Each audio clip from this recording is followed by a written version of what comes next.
I didn't film an intro, but we're making this top here.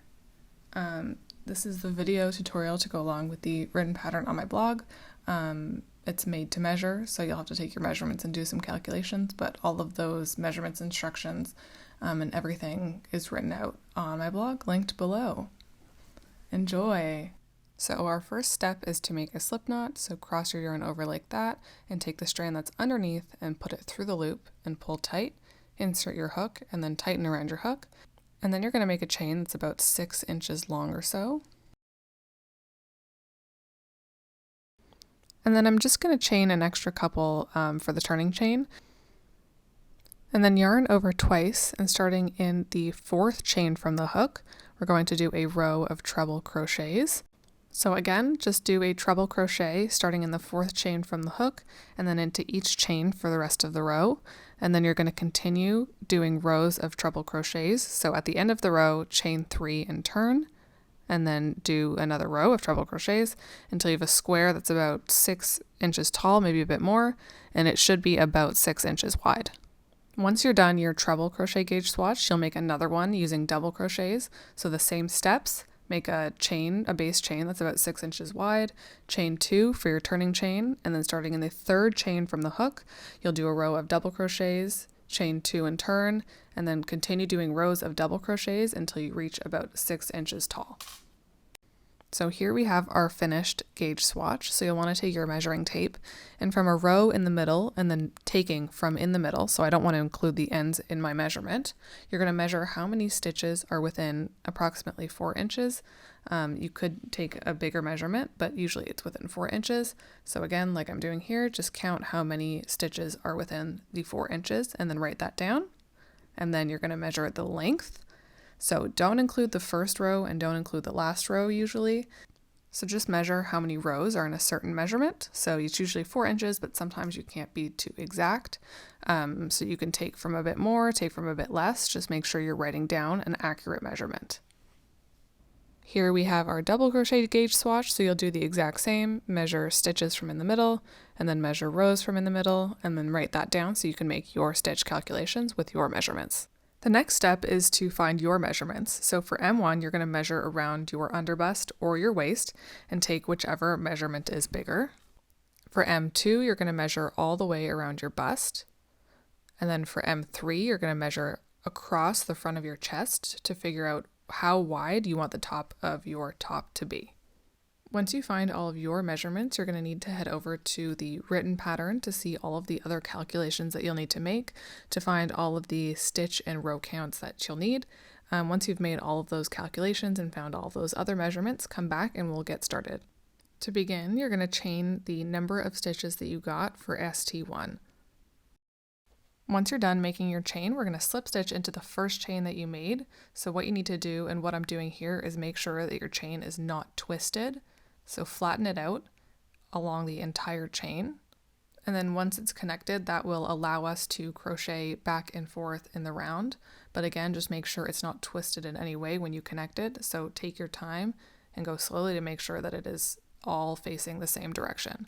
So once you've reached the end, you're going to take your hook, you're going to turn the end of the chain around, and you're going to insert your hook into that very first chain that you did.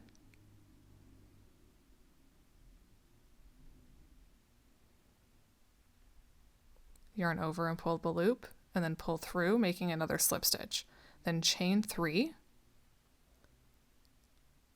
and you're going to treble crochet into that same stitch that we just did a slip stitch into, so the first chain that you made. So again, into that same chain, and then do a treble crochet. And then continue doing treble crochets in that direction in every chain that you made, and then come back once you've reached the end and you've done a treble crochet in every single stitch. So I've finished all of my treble crochets all the way around, and the next thing what we're going to do is we're going to connect it to the beginning. So we're going to do a slip stitch into the very first stitch of the row. So not the chain 3, but the first stitch. So insert your hook, pull up a loop and pull through, making a slip stitch. So there you have it connected, then chain 3 and turn, and then continue treble crocheting back the other way all the way around into that last stitch that we did. So it'll be the first stitch now in the row. So don't treble crochet into the slip stitch. Make sure you're going into the actual first stitch and then into every stitch after. And then continue until you have the right amount of rows or the right length for this section. Here, I'm just showing you again how to connect it and then turn it around. So I'm on my third row now, so I'm going to connect into the first stitch, so skipping the chains and then just going into the first stitch of the round. You're going to insert your hook, pull up a loop and pull through, and then chain 3 and turn. Here I am on my last row and last stitch before the color change, so I'm changing to a different color for the last row of the underbust section. So I'm going to start my treble crochet into the last stitch. And then before I finish the stitch, I'm going to grab my new color. And I'm going to yarn over with my new color and pull through 2, finishing the stitch.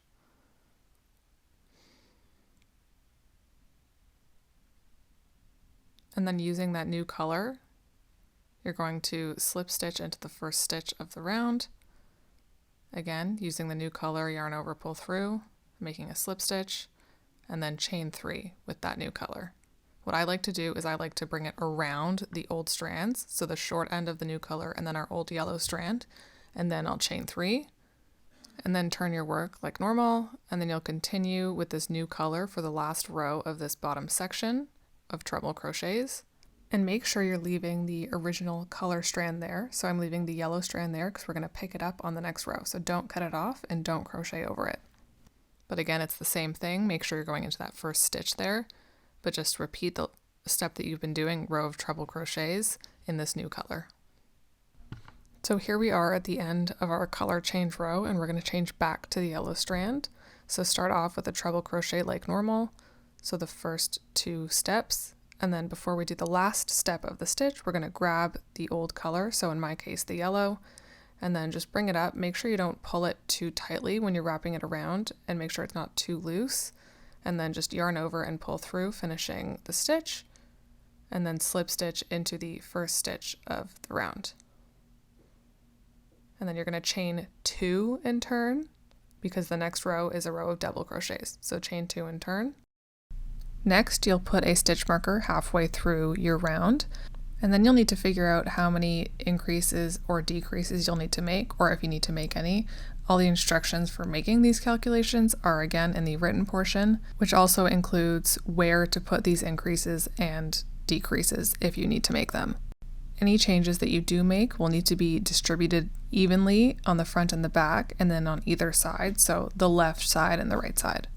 So for me, I need to do 10 decreases. So I'll do 5 on the front and 5 on the back. And at the same time, I'll do 5 on one side and 5 on the other side.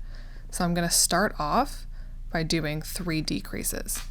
To decrease, you're going to yarn over, insert your hook and pull up a loop, yarn over and pull through 2, and then yarn over again. So don't finish the stitch, yarn over again, insert into the next stitch, pull up a loop, yarn over, pull through 2, and then yarn over, pull through 3, finishing the stitch. So that's a double crochet 2 together. So I'm going to do 3 of those to start off my row.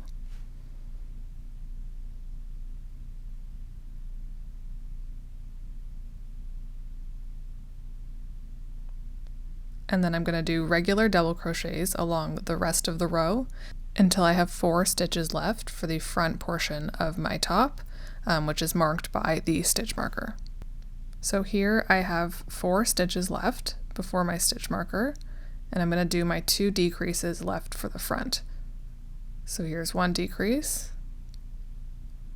and then the second decrease. So now I've done 5 decreases on the front.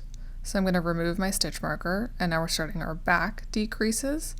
So I'm going to do another 3 decreases here, which will give us 5 decreases on this side, and then starting off with the 3 decreases on the back side.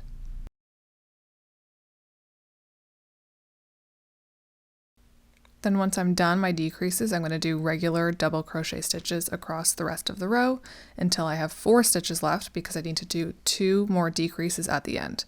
So here we are at the end, I have 4 stitches left, and I'm going to do my last 2 decreases. So there's 1, and then the second one. And then at the end, like normal, you're just going to slip stitch into the first stitch of the round, and then chain 2 and turn. And now you're going to continue double crocheting back and forth in the round until you've completed your R2 or L4. Once you're done that, add a stitch marker to mark the halfway point in the round to distinguish between the front and the back of your top. And then using another 2 stitch markers, we're going to mark where the back straps are going to be. Using your measuring tape, measure out the width of your M3, and then you're going to mark your straps to be a little bit narrower / closer together than your front straps, so narrower than the measurement that you have for your M3. And just make sure that they're evenly spaced from either end, so count out your stitches. Once you have your stitches marked, we're going to begin on the back of the top. So we already chained 1 and turn, and we're going to start single crocheting until we reach our stitch marker. So single crochet into every single stitch.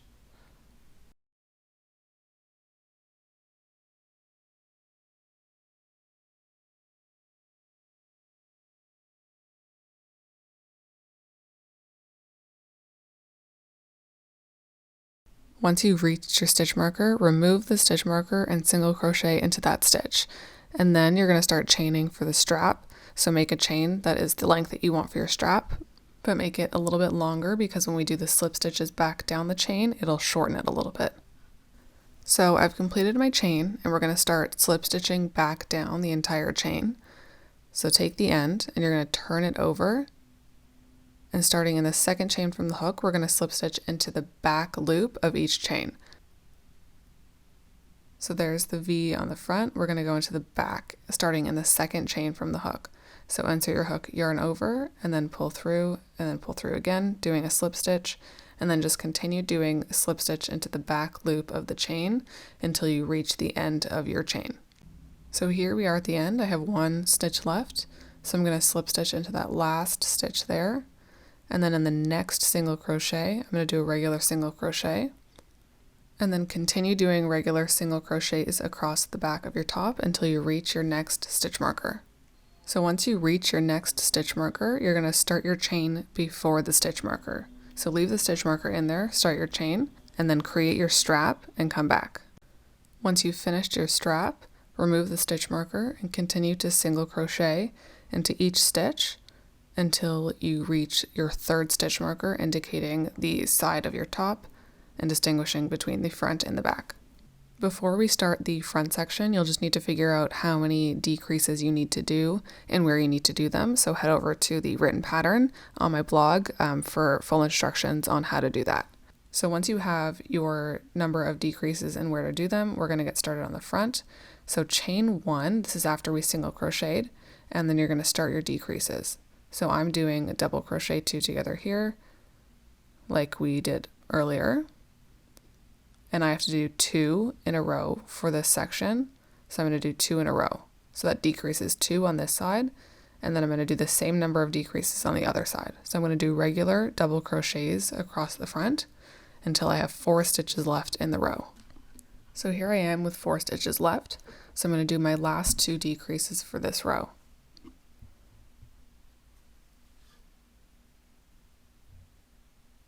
And then we're not going to slip stitch into the first stitch, just leave it, chain 2 and turn, and then just continue doing your decreases and rows for this section until you've finished R3 or L5. Once you've fully finished the decrease and front section of your top, we're going to get started right away with the straps.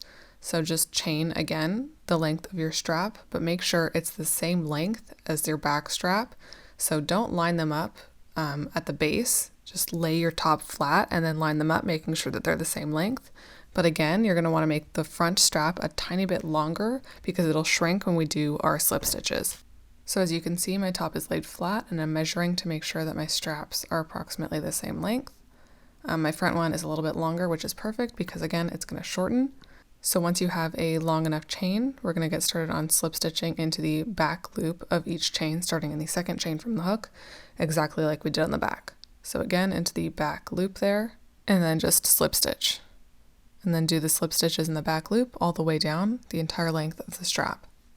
Once you've finished your strap and you've made it back to the base of the tank top, we're going to single crochet 2 together. So insert your hook and pull up a loop, insert your hook into the next stitch, pull up a loop, and then yarn over and pull through all 3 loops on your hook, and then just continue doing regular single crochets across the entire row until you have 2 stitches left.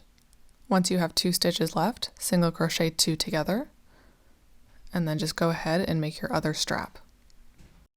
Once you're done your strap, you'll just slip stitch into the last stitch of the row of like the single crochet row, and then fasten off and weave in your ends. And then the last step is to just make a chain. So the tie around the front in the middle, like of the underbust, is just a long chain. So just chain as long as you need to be able to tie around your underbust. And then we'll put it through the last row of the underbust. To attach the strap, you're just going to weave it underneath different treble crochets throughout the entire row. So you'll just want to do it at even intervals, as even as you can.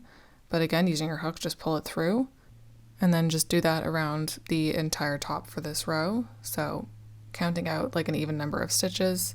It doesn't have to be perfect, but then just skip over those stitches and then pull it through the next stitch. And then just do that for the entire top. Here it is. You just gotta weave in the ends, but yeah, that's it.